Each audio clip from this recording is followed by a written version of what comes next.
Let's discuss about the importance of environmental conservation.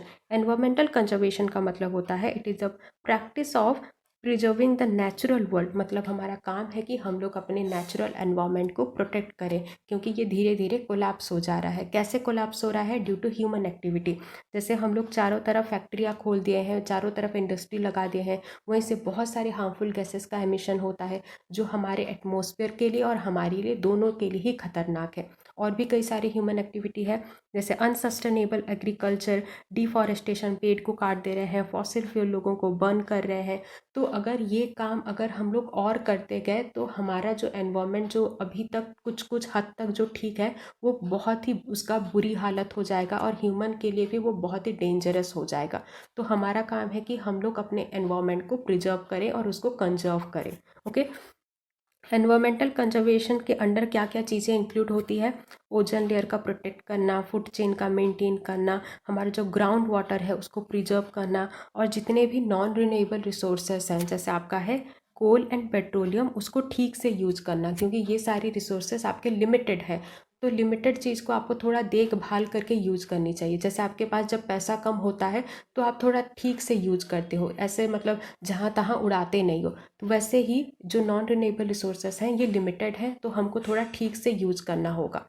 Okay, so all environmental conservation benefits human kind. अगर हम लोग environment को अगर conserve करेंगे तो हमारा ही फ़ायदा होगा। जैसे प्रिजर्विंग ओजन लेयर, पहले पॉइंट को देखो, ओजन लेयर को अगर हम लोग प्रोटेक्ट करेंगे तो हमको क्या फ़ायदा होगा। जैसे देखो, ओजन लेयर का मतलब होता है, सपोज ये आपका अर्थ है और ये आपके एटमॉस्फेयर पे क्या होता है, आपका ओजन लेयर होता है।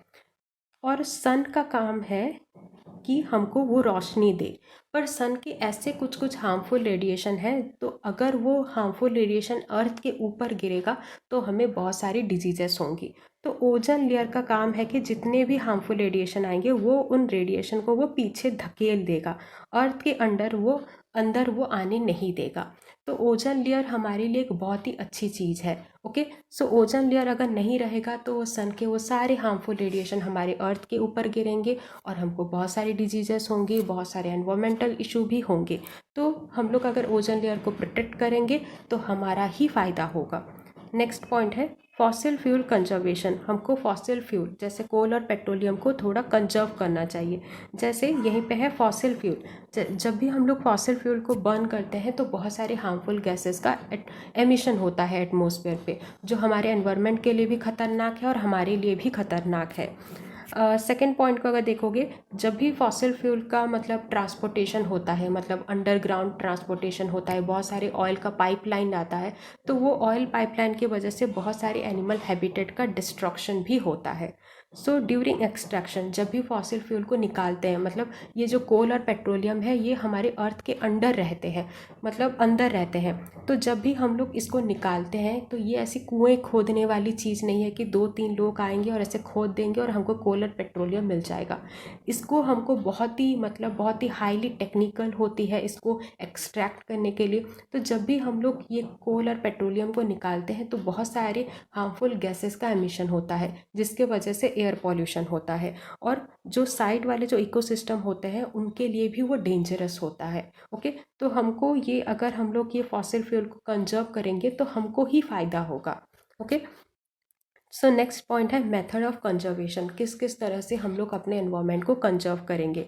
तो हमको थोड़ा रीयूज एंड रिसाइकिल करना होगा। जो प्लास्टिक बोतल जो आप फेंक रहे हो, अगर आप वो रीयूज कर सकते हो तो आप उसको रीयूज करो। जो चीज़ रिसाइकिल हो सकती है आप उसको रिसाइकिल के लिए भेजो। अवॉइड पॉलीथीन, पॉलीथीन को पूरी तरह से अवॉइड करो। डिस्पोज वेस्टेज प्रॉपरली, जो जो इंडस्ट्रियल वेस्टेज हैं जैसे आपका मेडिकल वेस्टेज होते हैं, आप प्रॉपरली एक जगह पे उसको डिस्पोज करो। Okay, use public mode of transportation, बस, ट्रेन, इन सारे का यूज करो। अननेसेसरी रास्ते पे मत घूमो, क्योंकि अगर अननेसेसरी अगर बाइक पे अगर घूमोगे तो बहुत सारे वो व्हीकल से हार्मफुल गैसेस का एमिशन होगा, जो हमारे लिए भी खतरनाक है और एनवायरनमेंट के लिए भी खतरनाक है। लास्ट पॉइंट है कंजर्व वाटर। मतलब बहुत सारे ऐसे बच्चे हैं तो टैप खुला करके छोड़ देते हैं, वो सारी चीज़ें मत करो थोड़ा। सो मेथड ऑफ कंजर्वेशन पे हम लोग 5 पॉइंट को पढ़ेंगे, उस 5 पॉइंट को आपको थोड़ा ठीक। सो आपका पहला पॉइंट है मेथड ऑफ कंजर्वेशन के under environment is vital. Environment बहुत ही इंपॉर्टेंट है हमारे लिए, और हमारा काम है कि एनवायरनमेंट के जितने भी इंपॉर्टेंट एलिमेंट हैं उन सारे एलिमेंट को हम लोग प्रोटेक्ट करें। यहीं पे 3 एलिमेंट के बारे में डिस्कस किया गया है, दैट इज जो TWS, tree, water and soil. तो हमारा काम है कि हम लोग पेड़ लगाएं, पेड़ को ना काटें, क्योंकि पेड़ के बहुत सारे फायदे होते हैं। जैसे ट्री हमको O2 देता है और CO2 ले लेता है, और CO2 का एक डिसएडवांटेजेस है कि वो ग्लोबल वार्मिंग को कॉज करता है। और अगर ग्लोबल वार्मिंग अगर ज़्यादा होगी तो फ्रिक्वेंटली ड्रॉट आएगा, फ्रिक्वेंटली फ्लडिंग आएगी। तो हमारा काम है कि हम लोग पेड़ लगाएं ताकि एनवायरनमेंट से CO2 चला जाए और हमें भरपूर मात्रा पे O2 मिले। Okay, next point is your water. Water हर क्षेत्र पे काम आता है, जैसे घर पे हो आप, किचन हो गया, कपड़ा धोना हो गया, नहाना हो गया, ये सारी चीज़ें आपके वाटर से ही रिलेटेड है। बहुत सारी जो इंडस्ट्री है वो भी वाटर को ही यूज करते हैं अपने मैन्युफैक्चरिंग प्रोसेस पे। तो वाटर बहुत ही इंपॉर्टेंट है। सो इसीलिए हम लोगों का काम है कि हम लोग वाटर को प्रोटेक्ट करें। और आप ऑलरेडी वाटर पॉल्यूशन पे पढ़ चुके हो कि जब हम लोग वाटर को पॉल्यूट करेंगे तो बहुत सारे ह्यूमन डिजीजेस भी होंगी हमको। तो हमारा काम है कि वाटर को हम लोग प्रोटेक्ट करें। Next point is your soil. So soil को ये माना जाता है कि सप्लायर ऑफ फूड, क्योंकि अगर सॉइल ही दुनिया पे नहीं रहेंगे तो हम लोग पेड़ कहाँ पे लगाएंगे, और अगर पेड़ नहीं होंगे तो हम लोग खाएंगे क्या। इसलिए सॉइल को सप्लायर ऑफ फूड माना गया है। तो हम लोग सॉइल को सेव करें। सॉइल का और एक भी काम है, filtered water make it fit for drinking. जैसे बारिश जब होती है तो हमारी ये जब बारिश जब आती है तो हमारी धरती के साथ ये ऊपर तो बहुत सारे मैले होते हैं ना, तो वो सारे पानी वो सारे वो मैले के साथ मिल के वो मतलब हमारे ड्रिंकिंग के लिए वो सेफ़ नहीं होते हैं। जैसे आप बारिश का पानी पी नहीं सकते हो, मतलब ऊपर से अगर पानी आ रहे तो आप पी सकते हो, पर अगर वो नीचे अगर वो धरती के साथ अगर वो मिल चुका है तो आप वो पानी को नहीं पी सकते हो, क्योंकि वहीं पे वो जो पानी है वो पॉल्यूटेड हो चुका है। तो ये जब पानी ये जब नीचे नीचे जाता रहता है तो ये धीरे धीरे फिल्टर होता रहता है, और नीचे हमारा क्या होता है, वो जो पूरा जो सेफ़ वाटर होता है, जैसे जब भी हम लोग कुआं खोदते हैं या फिर बोरवेल खोदते हैं तो हमको अच्छा वाला पानी मिलता है जो हमारे पीने के लिए सेफ़ है। सो ये फिल्टर करता है वाटर को, make it fit for drinking. Second point है conserve by using less energy and use alternative energy resources.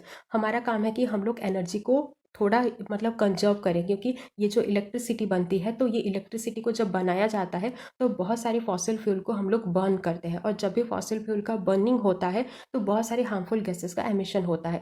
तो हमें इलेक्ट्रिसिटी को थोड़ा मतलब ठीक ठाक से उसको यूज करना चाहिए। ओके, सो कंजर्व एनर्जी। जब भी आपको मतलब इलेक्ट्रिसिटी का ज़रूरत नहीं हो रहा है, मतलब जैसे दिन पे हो, तो आप खिड़कियाँ खुला कर दो और वो नेचुरल लाइट को यूज करो। बेकार बेकार पे ये मतलब ये जो CFL बल्ब हो गया या फिर कोई भी जो लाइट होती है उस लाइट का इस्तेमाल मत करो। और अगर आप लाइट इस्तेमाल अपने घर पे कर भी रहे हो तो CFL बल्ब लगाओ, क्योंकि ये जो CFL बल्ब होते हैं ये थोड़े अच्छे टाइप के बल्ब होते हैं। ओके, तो CFL बल्ब का इंस्टॉल कराओ अपने घर पे। पर अगर हो सके तो नेचुरल लाइट को ही यूज करो। रात पे हो गया तो CFL बल्ब को यूज करो। सेकेंड पॉइंट है अल्टरनेटिव एनर्जी, मतलब सोलर एनर्जी को यूज़ करो, वाइंड एनर्जी को यूज़ करो। आजकल तो ऐसे बहुत सारे इंस्टीट्यूशन आ गए हैं, बहुत सारे स्कूल आ गए, इवन कि बहुत सारे ऐसे घर भी आ गए हैं जहाँ जहाँ पे इलेक्ट्रिसिटी की बहुत ज़रूरत होती है, वो लोग सोलर पैनल इंस्टॉल करवा रहे हैं, क्योंकि ये क्या है, ऑल्टरनेटिव एनर्जी रिसोर्सेस है। सो आपका C पॉइंट है helps to replenish what is being taken away by giving back to the earth. मतलब जो हम लोग अर्थ से छीन चुके हैं अभी हमारा टाइम है कि उसको दे दें, उसको पे बैक कर दें। ओके, जैसे हम लोग क्या किए हैं उसके साथ, डिफॉरेस्टेशन, मतलब पेड़ लोगों को काट दिए हैं। तो पेड़ काटने की वजह से बहुत सारे एनवायरमेंटल इशू आते हैं, जैसे आता है आपका soil erosion, green houses gases का इंक्रीज होता है। ये जो ऐसे वाला जो सिंबल है ये इसका मतलब है इंक्रीज होना। ओके, सो आपका नेक्स्ट है ग्लोबल वार्मिंग इंक्रीज होता है, और हमारा जो फूड है वो भी लॉस हो रहा है। तो डिफॉरेस्टेशन की वजह से बहुत सारी प्रॉब्लम आ रही है। तो इसका एक ही सॉल्यूशन है, प्लांट ट्री, पेड़ को लगाओ। ओके, जब हम लोग ट्री को प्लांटिंग करते हैं उसके भी बहुत सारे फ़ायदे होते हैं। जैसे हम लोग जब डिफॉरेस्टेशन करते हैं तो बहुत सारे एनिमल और प्लांट का घर भी हम लोग उजाड़ देते हैं। तो हम लोग जब पेड़ लगाते हैं तो उनको उनका घर मिल जाता है, हमको बहुत सारे फूड मिलता है, and we get medicinal value also, and protect soil. तो हम लोग सॉइल को भी प्रोटेक्ट करते हैं, क्योंकि हम लोग ऑलरेडी पढ़ चुके हैं कि डिफॉरेस्टेशन से सॉइल इरोजन होता है, और अगर हम लोग पेड़ लगाएं तो वो सॉइल जो इरोजन हो रहा है वो रिड्यूस हो जाएगा। ओके, सो आपका D पॉइंट है practice habits that are part of conservational efforts. आप उन अच्छी अच्छी आदतों को प्रैक्टिस करो, जैसे इलेक्ट्रिक व्हीकल यूज करो। Okay, public mode of transport को यूज करो, जहाँ जहाँ चल के जा सकते हो चल के जाओ, बेकार पे ये बाइक कार पे मत घूमो। ओके, क्योंकि यहीं से बहुत सारे हार्मफुल गैसेस का एमिशन होता है। Grow your own food for health, अपना जो घर का जो बैकयार्ड है वहीं पे जितना हो सके अपना घर का वेजिटेबल या फ्रूट्स लगा सकते हो। ओके, क्योंकि जो बाहर के जो आप जो खरीद के लाते हो वहीं पे बहुत सारे फर्टिलाइजर और पेस्टिसाइड होते हैं, तो यहीं पे आप अपने खुद को भी बचा पाओगे। लास्ट पॉइंट है talk to other people related to environmental conservation, मतलब आप दूसरों को भी बोलो कि एनवायरमेंट को प्रोटेक्ट करें। अगर कोई बच्चा ऐसे ही नल खोल के चला जा रहा है तो उसको बोलो कि पानी को बंद करें, क्योंकि पानी नहीं होगा तो हम लोग कैसे रहेंगे। तो ऐसे एनवायरमेंटल कंजर्वेशन वाली बातें लोगों के साथ बात करो, जो अननेसेसरीली जो इलॉजिकल जो बातें कर रहे हो लोगों के साथ, उससे कहीं ज़्यादा अच्छा है कि हम लोग अपने एनवायरमेंट के बारे में बात करें लोगों के साथ। Okay, so your E point is preservation and conservation of environment. बहुत लोग क्या करते हैं, इन दोनों पॉइंट पे कंफ्यूज हो जाते हैं, तो इन दोनों पॉइंट को थोड़ा क्लियर करो। प्रिजर्वेशन का मतलब होता है sustainable use of environment resources, मतलब हम लोग यूज करेंगे अपने एनवायरमेंट रिसोर्सेज को, पर थोड़ा रिस्पॉन्सिबल मैनर पे यूज करेंगे, मतलब अननेसेसरीली किसी चीज़ को यूज नहीं करेंगे, मतलब किसी को एक्सप्लॉयट नहीं करेंगे, ताकि वो हमारे फ्यूचर जनरेशन वाले लोग भी उसको एक्सेस कर पाएँ। जैसे हम लोग कोल और पेट्रोलियम, ये सारे रिसोर्सेज क्या हैं, ये सारे लिमिटेड रिसोर्सेज हैं, तो हमारा काम है कि इसको थोड़ा अननेसेसरीली यूज ना करें, उसको थोड़ा रिस्पॉन्सिबल मैनर से थोड़ा इसको यूज करें, ताकि हमारे फ्यूचर जनरेशन भी उसको एक्सेस कर सके। प्रिजर्वेशन का मतलब इतना ही होता है।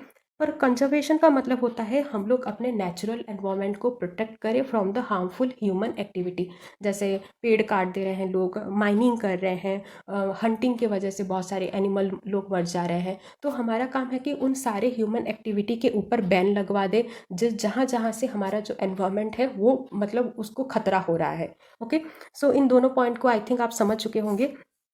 सो various rule and regulation are enacted to maintain and preservation of the environment. बहुत सारे रूल एंड रेगुलेशन हमारे इंडिया पे लागू हो चुके हैं, जहाँ पे ये बोलता है कि हम लोग अपने एनवायरनमेंट को प्रोटेक्ट करें। बहुत सारे एनवायरमेंटल प्रोग्राम भी आ चुके हैं, बहुत सारे ऐसे टीवी मीडिया लोग भी ऐसे मतलब डिफरेंट टाइप्स के बोलते हैं कि हमारा काम है कि हम लोग अपने एनवायरनमेंट को प्रोटेक्ट करें।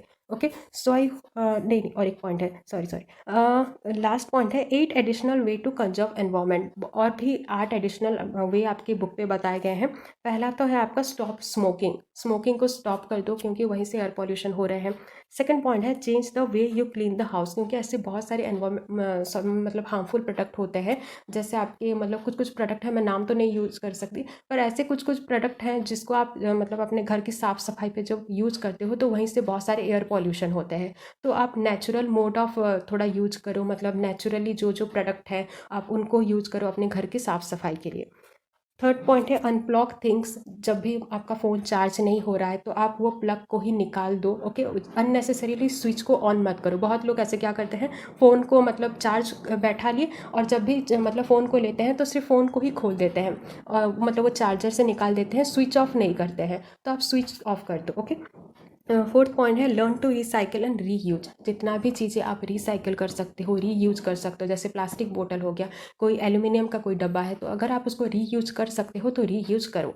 ओके, लास्ट पॉइंट है be kind to others. Be kind to others का मतलब होता है जो जो चीज़ आप इस्तेमाल नहीं कर रहे हो और वो चीज़ अगर और किसी के काम आ सकती है तो आप वो सारी चीज़ें आप डोनेट कर दो। जैसे कोई कपड़ा नहीं पहन रहे हो तो अननेसेसरीली मत खरीदो और या मतलब किसी और को दे दो, ताकि उसका भी कुछ ठीक, उसका भी मतलब कुछ भला हो जाए। So be kind to others. So I hope कि वीडियो आपको अच्छा लगा होगा। Thank you.